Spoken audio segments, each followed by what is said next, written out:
What's the greatest knowledge that anyone can discover as a human being? The greatest knowledge you can discover is that you're God, the knowledge of self and your relationship to the universe. In other words, why am I here? Who am I and why am I here? You come into this world, you know very little about yourself intellectually. You know who you are intuitively, but as you come into this world and you get indoctrinated in education, you have a tendency, there's a sense of indoctrination. You become indoctrinated by your culture, your religion, your race, your gender, where you are at this particular time in history, what part of the world you live in. And you begin to identify with this as who you are, whether it's on a higher level, lower level, intermediate level, whether it's right or wrong, good or bad, and different. This is what you identify with. And because you identify with yourself in a very limited way, you experience life in a very limited way. So the greatest knowledge that you can attain or come into the awareness is that you are a divine being, that you are the spirit and essence of God, here in the flesh, here and now, experiencing yourself as the person you are.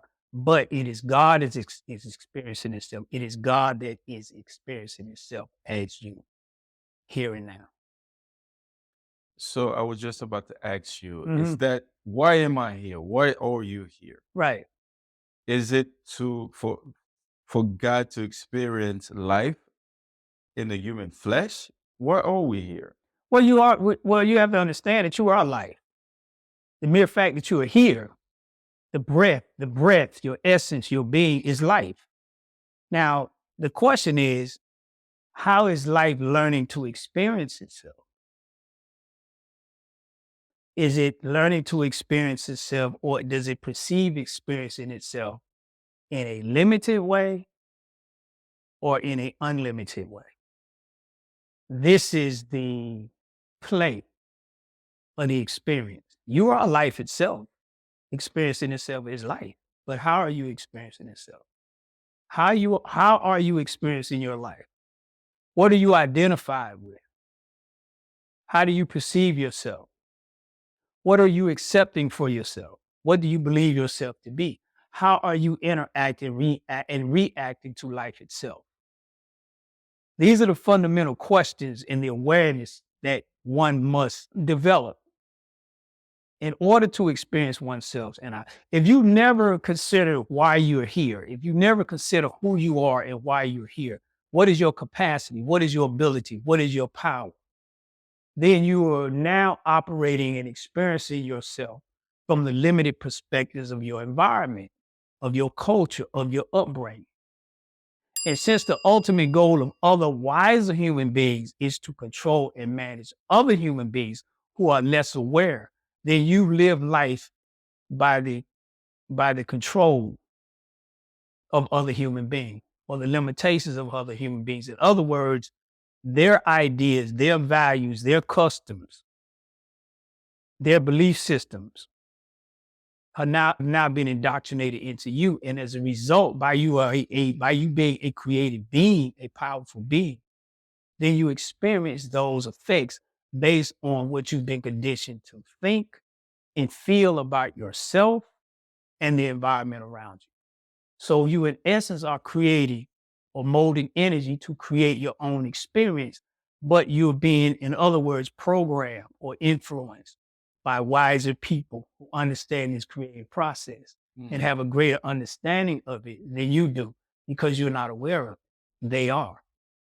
And this is what becoming God is. It is coming into the awareness of who you are and your power to create, to experience. When we say create, we mean the power to create life as you choose, to understand that you, by divine right, not by human right, not by societal right, not by an American right, not by an African right, not by a nationalistic right, but by a divine, universal, cosmic right, that you have the power and the ability, because you are God, to experience yourself, your life from that perspective. And that's why becoming God is so powerful, because it gives you this power, this ability, this awareness. Most of the reason why we struggle with difficulty is because we don't have a clue to who we are. We are identified with low vibrations and low dimensions and low expressions of ourselves based on our conditioning and indoctrination by our system, our culture, our education system. And because of this, we experience in life in a very limited way. Speaking of low vibration, Mm-hmm. does nutrition has anything to do with a low vibration or, Right. can you expand on that? Do you think Mm-hmm. food, nutrition has any impact on vibration? It absolutely does. Emphasis is placed on nutrition from a physical perspective, what it does to the body, right? But very little attention is placed on a spiritual nutrition. How to allow this true spirit of a human being to be nurtured and developed, because that's what you are first. You are spirit experiencing itself in human form. The nutritional part of the human body is to sustain the body at the most optimal performance so it can align itself mentally, physically, and spiritually. When you align yourself mentally, spiritually, and physically in this experience, you become the very vibrating essence of God living here right now. You become a living God in this dimension of time and space. Because now you're operating beyond the limiting ideas, beliefs, and values that you have of yourself. You are actually operating as God. That is your divine right. That is your divine purpose to experience yourself in the highest form, in the highest manner, in the highest dimension, which is God itself.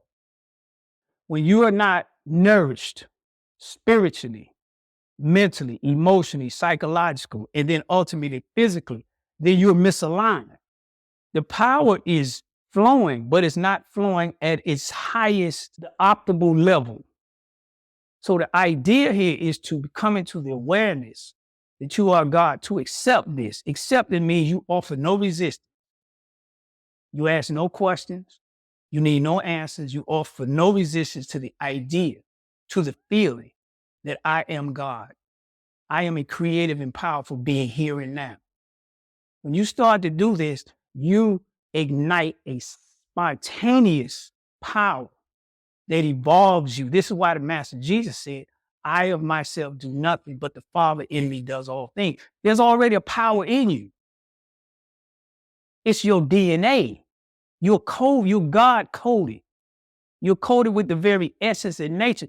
You cannot come out of God. You cannot come out of the universe. You cannot come out of the eternal all without having the DNA, the characteristics and the qualities of the infinite.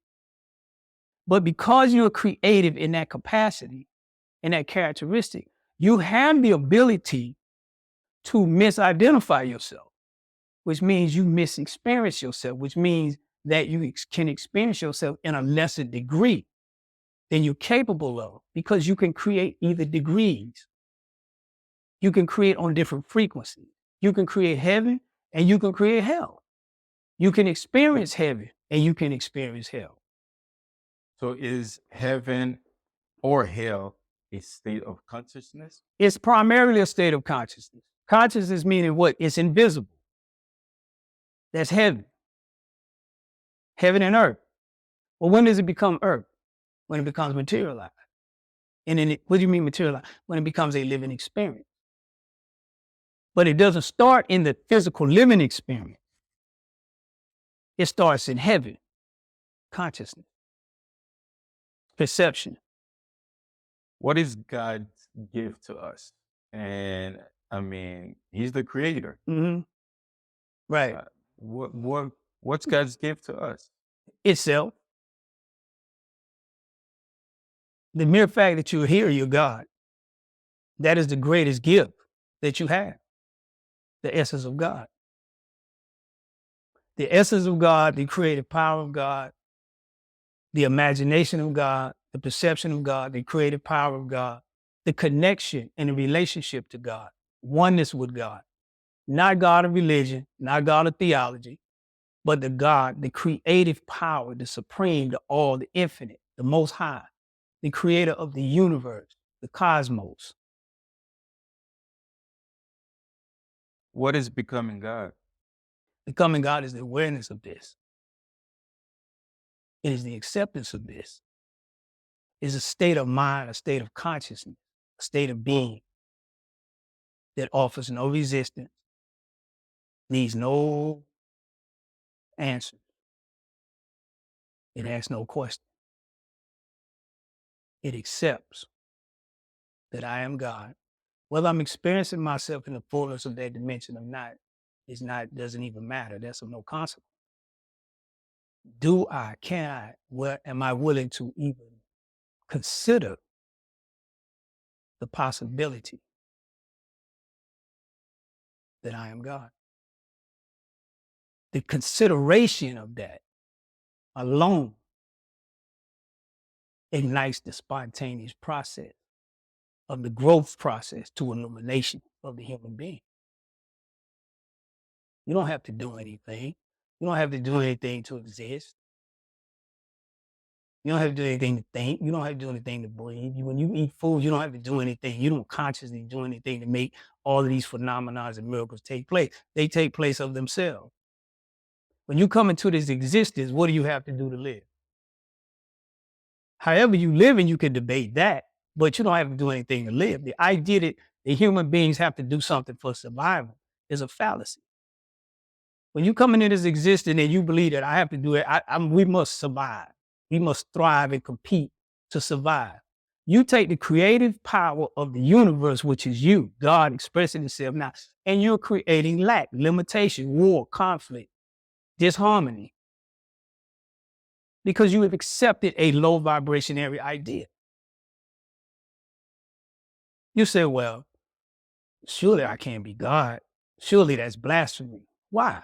You don't have a problem accepting the fact that you're a sinner, that you're not perfect, that you have all these problems and dysfunction. You don't argue with nobody about it. You accept that. But then if I come and say, hey, you're God, I can't be God. No. That's blasphemy.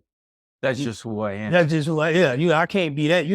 I'm you all of these other things, but you can't be God. How could you not be God? If you say that God is all that there is and there's nothing but God, that means nothing can exist outside of God. And since you exist, you must exist within God. Therefore, you must be God. You're an expression of God as a human, but the essence and quality and the characteristics of the Creator is your DNA. You're not Bruno, you're not black, you're not white. This is your expression. This is the things that you identify with in the earthly realm. And that's fine. That's how you operate. But the essence of who you are. Because before you were black, before you were male, before you were an American, before you spoke English, you were spirit. And when you leave this dimension, you leave all of this with you. And you still spirit. This is a temporary identification that you associate yourself with in a very limited way while we're here. But we have the power and ability to experience ourselves in a much higher dimension while we are here. That's why the Master Jesus said you can experience heaven here, right now on earth. By what? By aligning your consciousness, your acceptance to the infinite. This is where you draw your power. You draw your power from the infinite like plants draw power from the sun. But consciously, you have the ability to turn away from that. And that's when darkness comes. That's when lack, sin, what we call sin and evil. It simply means that you're not an illuminated being. You are in essence, but you're not operating in that capacity.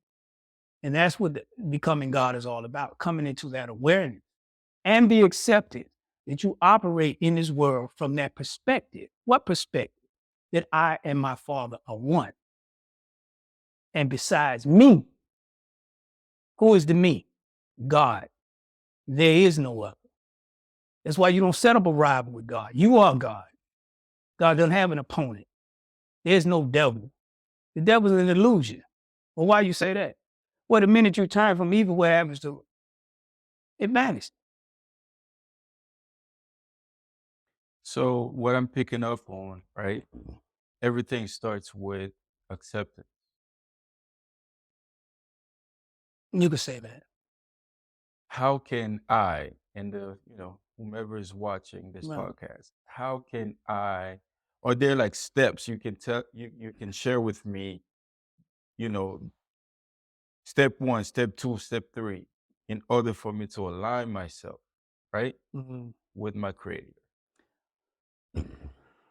If I say to you, over, which this is what becoming God is, it's the message. And the message is you are God. Mhm. If I say that to you, what's your response? Truthfully. The old me would have thought you crazy. Okay. So you will offer resistance to that. Resistant. So what if you accepted it?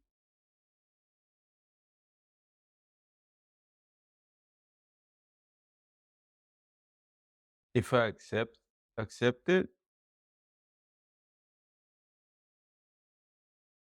You have no idea what acceptance would bring in the fullness of it. that's why I'm speechless. Right. But you know what the denial of it would be. Mm-hmm. So if there's anything that you have to do, is to accept it. You already come into the awareness of it because you're hearing this message. Now you have the creative power not to accept it. But even the mere entertainment of it, just the consideration of the idea, whether you accept it or not, if you just simply say, well, that's interesting. When is that possible? Could I be? You've already ignited the spontaneous process because you of yourself do nothing. It's the power operating in you because this is who you are anyway. There's really no blockage of it. You can't cut it off. You can't cut off energy. You can't cut off spirit. But you have a consciousness. God gave every individual a universe. Your identification of who you perceive yourself to be in your life experience is your universe. You have a universe. I have a universe. There's 17 billion universes, 7 billion universes on this planet. I was about to say that sounds like a Yeah, lot. I was a Whoa, whoa, little bit whoa. for 7 billion. I I'm was sorry. told that they try to control, populations. Whoa.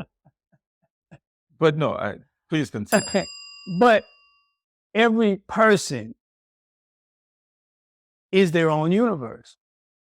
They are their own creative source of power and awareness within the ultimate all, but given the qualities and characteristics of the all. And you cannot exist outside of this all. It doesn't matter what you think of yourself. It doesn't matter what your situation is, your circumstances. You cannot exist independently of this all.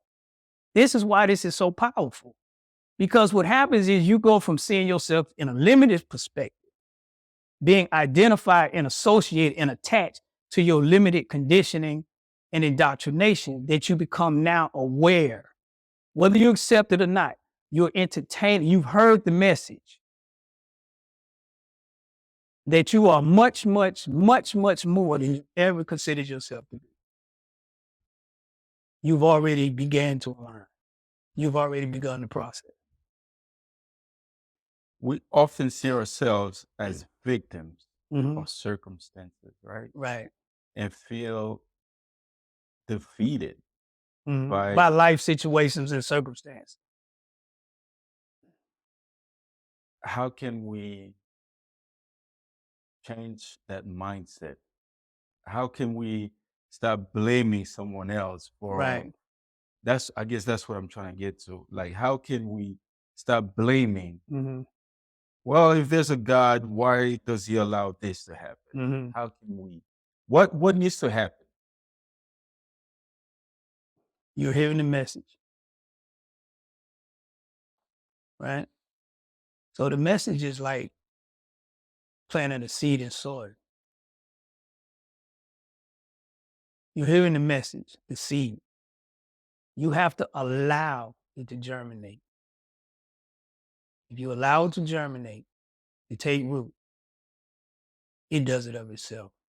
the idea of doing something, because here is the thing. The intellectual mind, the reasoning mind, the one that we rely on mostly, is not capable of perceiving reality at this level. It is not capable of experiencing itself at this level. Your intellect is very significant, it's very powerful, it's divine, it's a divine quality and attribute, but it's not the ultimate. It is given to you, it has limitations, just like your physical body has limitations in this physical dimension. Your intellectual or reasoning mind has limitations. It sees in time, space, distance, reasoning, calculations, formulas. That's what it's designed, and it does it very, very, very, very well. Why does it do it so well? Because it's divine from the infinite. But the dimension of higher expression, experience, the intellectual mind cannot perceive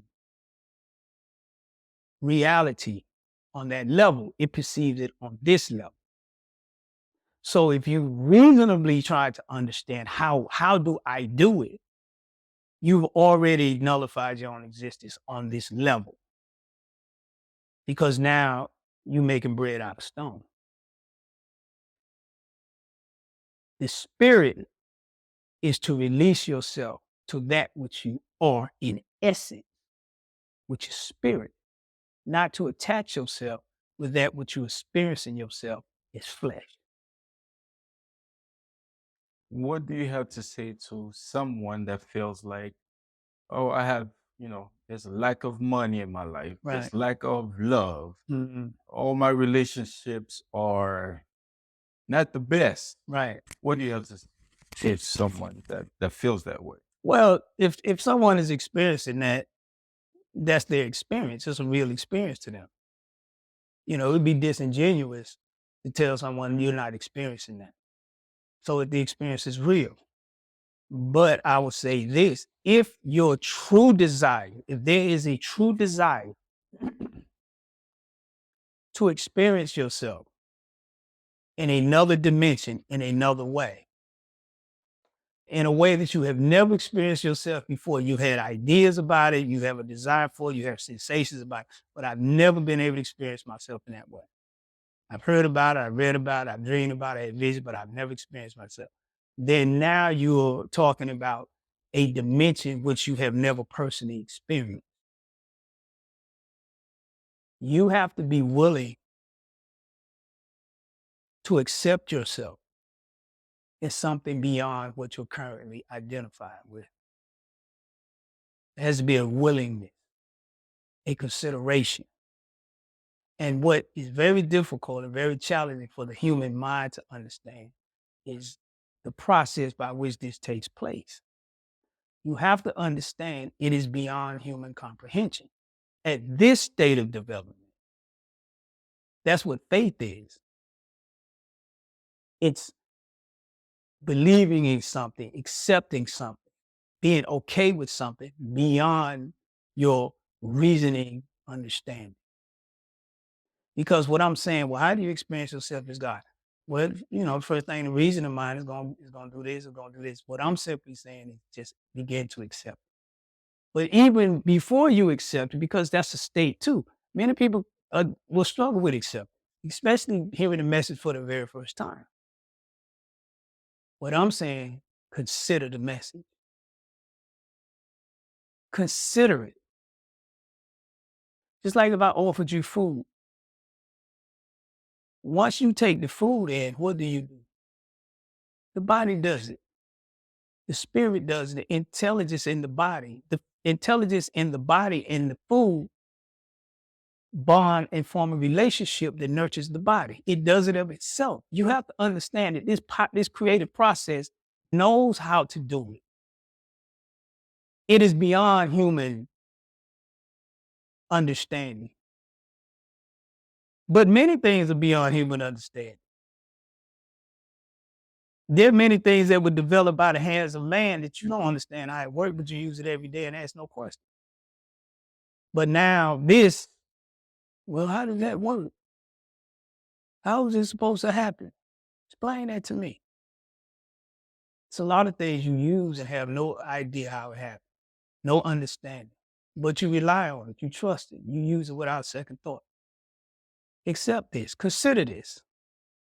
Even before accepting, consider it. Consider the idea, the possibility that you are God, that you could be God, that you are greater, more expansive, more powerful, more creative, more divine than you ever thought of yourself to be.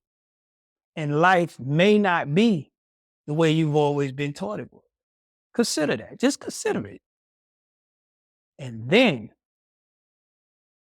ask the divine, your God, your personal God, to show you, is there truth in this? And wait for the answer. So number one, consider it. Number two, ask your God, whoever that may be for you. Because there's only one infinite power. We just perceive it in different ways. We accept it, we see it in different ways. But there's only one creative power. Just like we've talked about previous interviews. Right. You keep doing the same thing and expecting a different result. Right. What do they call it? Well, they call it insanity, but you have to understand why we do it. We do it because we don't know of any other thing to do. We don't have an alternative.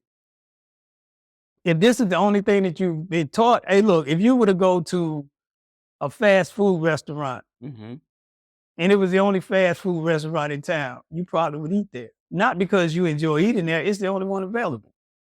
So if you've only been taught one way or one or two ways, then you by default, right, rely on what's available. So you've been taught, conditioned, indoctrinated very systematically in how to achieve success, how to be happy, how to do this, and you believe that primarily because it's all that you've been taught, and number two, everyone else is doing it. So this must be the way. So we are doing this by default.